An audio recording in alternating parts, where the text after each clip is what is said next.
Golpe suave, ¿lo han escuchado antes? 5 pasos. Aquí la importancia de conocer de qué se trata, de estar informados, de que no existan barreras que nos digiten las informaciones y nos digan cómo son las cosas. Telesur pone sus cámaras en la información para que usted vea cómo son las cosas. La primera etapa está constituida por el ablandamiento, que no es más que generar matrices de opinión centradas en deficiencias potenciales. También busca propagar descontento en la sociedad, promoviendo el desabastecimiento, criminalidad, fracturas internas, entre otros. La deslegitimación es la segunda fase y busca generar una fractura ético-política en el país, impulsando campañas mediáticas donde acusan al gobierno de totalitarismo y pensamiento único, mientras su opción busca defender la libertad de prensa y los derechos humanos. La tercera etapa es denominada calentamiento de calle. Desde este momento se busca fomentar conflictos y movilizaciones de calle, basándose en una plataforma de lucha que globalice las demandas políticas y sociales, con el fin de generar molestia en la población para provocar diversos tipos de protestas y no reconocer las instituciones públicas para radicalizar la confrontación. La cuarta etapa es una combinación de diversas formas de lucha. Se establecen acciones armadas para justificar medidas represivas y crear un clima de ingobernabilidad. Al mismo tiempo, se promueve una campaña de rumores entre fuerzas militares para desmoralizar los organismos de seguridad.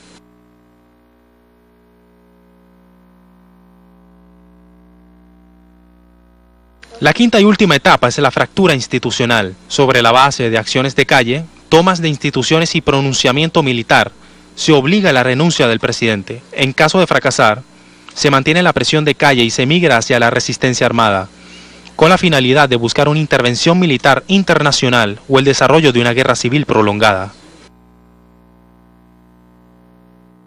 Bueno, en este sentido hay que destacar también la participación de los medios de comunicación, sobre todo a través de las redes sociales, que también están siendo muy relevantes en la cobertura de esta situación. Se da por sentado, o muchos de los que participan aquí dan por sentado que lo que se transmite en las redes sociales es real, es verdad. Se han dado casos de manipulación, pero sobre todo también combinado con el asedio a la televisora venezolana de televisión, que ha estado transmitiendo la posición por parte del gobierno. ¿Cómo influye y qué tanto peso está teniendo esta guerra que se hace a través de los medios de comunicación también en contra del gobierno? Sí, bueno, yo quiero aprovechar este espacio, ya que tú planteas el tema, para emplazar a Reporteros Sin Fronteras, a la Sociedad Interamericana de Prensa, a la Comisión Interamericana de Derechos Humanos, que supuestamente defienden la libertad de expresión, a ver si se dan por enterados de que en Venezuela hay un canal de televisión que está sometido a asedio sistemático y sostenido desde hace casi una semana, sin que ellos se hayan percatado de eso, o, es mi opinión, no quieren percatarse porque están coaligados con este esquema de golpe de Estado.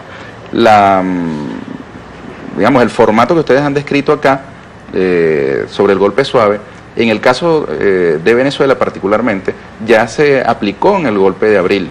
En abril del año 2002 consiguieron unos militares sin mando, unos pocos militares sin mando, pero lograron una conmoción desde el punto de vista comunicacional, con la manipulación de unas imágenes que mostraban violencia en el centro de Caracas, en las adyacencias del Palacio de Miraflores. Recordemos que en aquel tiempo los dirigentes de oposición, que son prácticamente los mismos de ahora, decían ni un paso atrás, usurpando una consigna de las madres de la Plaza de Mayo y de los movimientos de izquierda, y la convirtieron en una que decía ni un día más. Y un periódico llegó a anticipar, el diario El Nacional, el mismo día: la batalla final será en Miraflores. Periodismo de predicción, una profecía autocumplida, porque ya sabían, estaban coaligados con los promotores y gestores del golpe.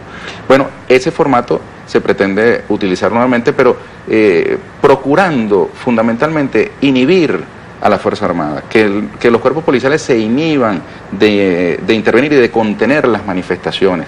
Ellos no tienen la capacidad de influir en el ánimo de nuestros oficiales, de los oficiales de la Fuerza Armada Nacional Bolivariana, pero sí tienen la capacidad de crear conmoción, de crear matrices de opinión que puedan afectar a los seres humanos, independientemente de que tengan uniforme o no lo tengan. Por eso es importantísimo el alto grado de conciencia que se ha desarrollado en los cuarteles y en las calles de Venezuela. Hay muchísima conciencia acerca, por ejemplo, del gran poder que tienen los medios de comunicación, que con la globalización, el acceso a las tecnologías, la masificación de las tecnologías, pues permiten que una televisora colombiana, por ejemplo, tenga una gran influencia sobre lo que ocurre en un país distinto a Colombia, como es el caso de Venezuela. Y que también a través de las redes sociales se generen mecanismos que no responden a la lógica ni a los principios éticos del periodismo. Recordemos que las llamadas redes sociales son territorios sin ley, sin una base ética para la información, y es lo que ha permitido que numerosas imágenes de situaciones de violencia, de represión correspondientes a otros países y a otros tiempos se utilicen el día de hoy como si hubiesen ocurrido en Venezuela y que hubiesen tenido como protagonistas a cuerpos de seguridad venezolanos. Ya ha sido ampliamente demostrado, fotos ustedes lo han de Ucrania, publicado, fotos de otros países, con de el hecho, mayor desparpajo. un mismo estudiante en el día de ayer sale acusando y dice, usaron mis imágenes de hace 2 años para ir a esta situación, y él decía, esta vez ni siquiera participé. O sea, eso es una común. Cuando lo escuchaba decía, redes sociales no tienen ni base ética ni base jurídica. Es por eso que también uno ve todo lo que ve y dice, pero nadie está juzgando esto, nadie va a la fiscalía con estas pruebas, nadie está diciendo que esto ocurre. Desde aquí tratamos de desmontar esa gran historia mediática y ese golpe virtual y ese golpe viral, como inclusive los propios jóvenes que están en las calles en estos lugares, en Chacao, en Sucre, con un alcalde opositor como lo es Ocariz, que hacía 2 días antes había sacado fotos territorio de paz pensando para Caracas con el alcalde del Libertador Jorge Rodríguez. Todo esto transcurre justamente en este entorno y es bueno que estemos reflexionando justamente sobre el papel de los medios. Pero aquí viene la otra pregunta para este día en Venezuela. Y entonces, ¿qué hacemos? ¿Cómo sigue? ¿Vamos a seguir permitiendo que solamente esos minúsculos grupos, como los ha llamado el presidente Maduro, pequeños grupos fascistas, sigan con este accionar?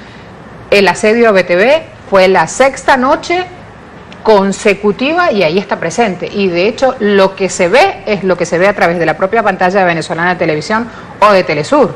O justamente los revolucionarios que están allí con sus fotos y con sus imágenes, porque también eso es válido en este momento para decir, como la misma guerra de imágenes, uno y otro bando todo el tiempo está desmontando esto en las redes sociales. Así es. Mira, es un ejercicio democrático también muy interesante, sí, revisar el poder, esa unión cívico-militar en este momento. Yo quisiera utilizar ese ejemplo de la sede de Venezolana de Televisión, donde trabajé por muchísimos años. Está ubicada, al igual que este canal, en el municipio Sucre del estado Miranda. Y hay 3 niveles de gobierno.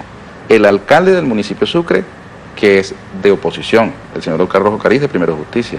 El alcalde metropolitano, en cuya jurisdicción también está el señor Antonio Ledesma, de oposición. El gobierno del estado Miranda, que está en manos de Enrique Capriles, ex candidato presidencial, gobernador que se ha reconocido como tal y ha venido ejerciendo como gobernador, pero que no se han dignado a mover un dedo frente al asedio a la sede de Venezolana de Televisión.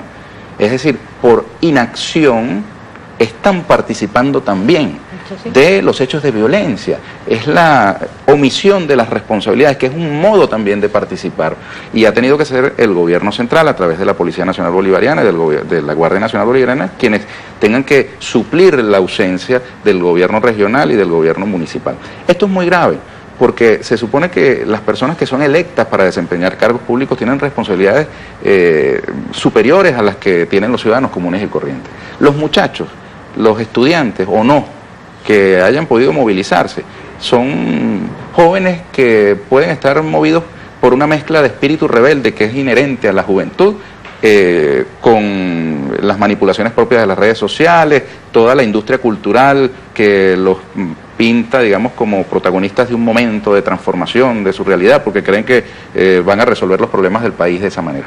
Pero los cerebros de este asunto han quedado desnudados con el audio que ayer fue divulgado. Hay un plan golpista en marcha, un plan que se basa además en la aplicación de la fuerza del asesinato, la contratación de 300 sicarios, como queda dicho allí en ese audio. Con esa cantidad de dinero y ese presupuesto asignado para eso. Increíble, una cosa que parece de una truculencia de Hollywood, pero déjame decirte, yo escribí un libro llamado Abril Golpe Adentro, he tenido oportunidad de venir aquí a Telesur a referirme a él. Fue una investigación, un reportaje histórico, de una minuciosa investigación sobre las circunstancias del golpe contra Chávez, sobre lo que pasó dentro de las filas de la oposición, en el liderazgo opositor. La mayoría de las fuentes, el 80% de las fuentes que manejo en mi investigación son fuentes opositoras, y realmente parecía también un libreto sacado de una película, sacado de una producción de Hollywood. Claro, ocurridos los hechos, es fácil investigarlos, relativamente fácil investigarlos y llegar a conclusiones, pero durante su desarrollo se dificulta saber realmente qué es lo que está sucediendo, porque los políticos de la oposición asumen la política como un ejercicio teatral, y entonces aquel que te está sonriendo, manifestándose dispuesto al diálogo al que tú lo estás invitando, al salir de la sesión de diálogo va y se sube a una moto y se pone una chaqueta negra y anda promoviendo hechos de violencia en su propio municipio y omitiendo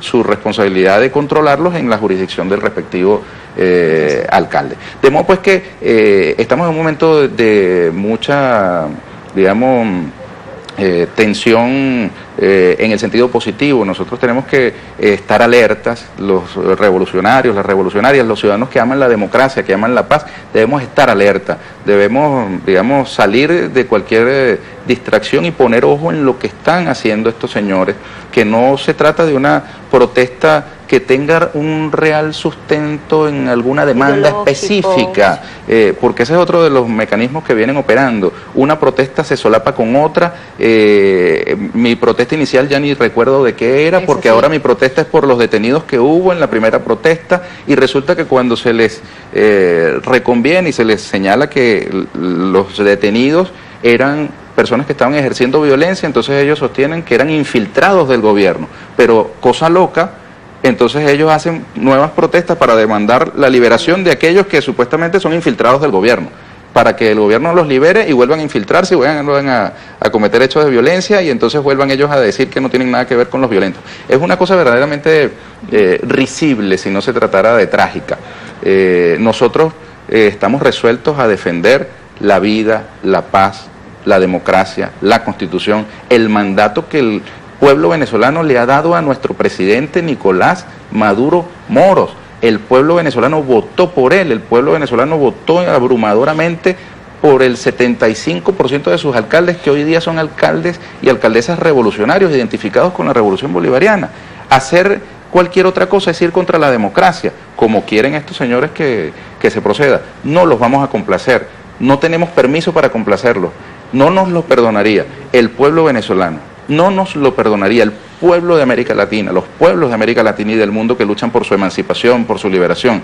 No nos perdonarían las víctimas del capitalismo salvaje de todos los tiempos, que ven en Venezuela un faro, una referencia de un modelo alternativo que está en nacimiento, no sin sus lógicas dificultades, contratiempos que toda cosa nueva siempre trae consigo. Y tampoco nos lo perdonaría el comandante Chávez, que enfrentó a estos mismos factores que durante los 14 años de su gobierno estuvieron conspirando, utilizando todas las vías, la combinación de mecanismos para salir del comandante Chávez. Estos enemigos de Chávez son los enemigos hoy de Maduro, porque en realidad no lo son individualmente, lo son es del pueblo venezolano, son enemigos del derecho del pueblo a asumir el gobierno. Hay que recordarlo, en Venezuela hubo una democracia de élites, aquí nunca gobernó el pueblo, aquí el espíritu democrático fue secuestrado por cúpulas partidistas, por Acción Democrática y COPEI, que escogían sus ministros según los dictados de la burguesía local y de las transnacionales. En Venezuela jamás iba a prosperar un juicio en un tribunal contra una transnacional. Era inimaginable que una transnacional petrolera, por ejemplo, pudiera ser condenada en un juicio en Venezuela. El dominio que tenía el capital sobre lo que aquí ocurría era una cosa estrambótica. Y fue Chávez, con su revolución, con nuestra revolución, el que comenzó a transformar esa realidad, que todavía está en desarrollo. Decía Simón Bolívar en Mi delirio sobre el Chimborazo, refiriéndose a los siglos, él decía, esos siglos, esos instantes que los hombres llaman siglos, ¿verdad? A los ojos de la historia, un siglo es un instante. Nosotros tuvimos a Chávez en el gobierno un instante, 14 años, que no fueron obviamente suficientes para la transformación absoluta y total de la realidad que heredó la revolución bolivariana. Todavía sigue siendo necesaria la revolución, el avance de las transformaciones, el sueño de la igualdad, de la inclusión absoluta, todavía lo estamos construyendo, y es contra ese sueño que estas fuerzas vienen insurgiendo, prevalidas de su poder para influir en la llamada opinión pública, prevalidas de sus alianzas internacionales, que son gigantescas. Acaba el gobierno venezolano de expulsar a 3 funcionarios diplomáticos, consulares, que nuevamente son pillados e involucrados en actividades conspirativas. De modo pues que, apoyados por la potencia hegemónica del planeta, por el poder económico, el audio lo revela, cómo tienen capacidad para recoger dinero de manera veloz en cantidades industriales. Ese poder gigantesco con un cerco además comunicacional tremendo alrededor de Venezuela, quienes nos están viendo en este momento, con toda certeza cambian de canal y verán una realidad catastrófica, un gobierno sin apoyo popular y unas fuerzas que aplican la violencia revestidas de un barniz de ingenuidad y candidez. Creerán que los factores que han aplicado terror contra el Ministerio Público, que han asesinado personas en este país, que se han coaligado además para ejercer el acoso, el asedio a familias, a instalaciones públicas, pues son unos angelitos de Dios, porque el entramado comunicacional, la industria cultural está diseñada para eso, para legitimar o no ciertos movimientos, para satanizar o no ciertos gobiernos, para autorizar o no ciertas conspiraciones como si se tratase de gestas heroicas, y a criminalizar a movimientos de emancipación, de liberación de nuestros pueblos, tachándolos de terroristas, por ejemplo. Y así el ciudadano que se deja llevar en su opinión sobre la realidad por lo que le venden los medios de comunicación, pues seguramente incurrirá en lo que Malcolm X advertía: ten cuidado con los medios de comunicación, porque te harán amar al opresor y odiar al oprimido. Muchas gracias por su visita en este día. Muchísimas gracias. Gracias a ustedes. Hasta la próxima. Gracias, Ernesto. Broche de oro, justamente con esa frase para dar cierre aquí a nuestro tema de este día.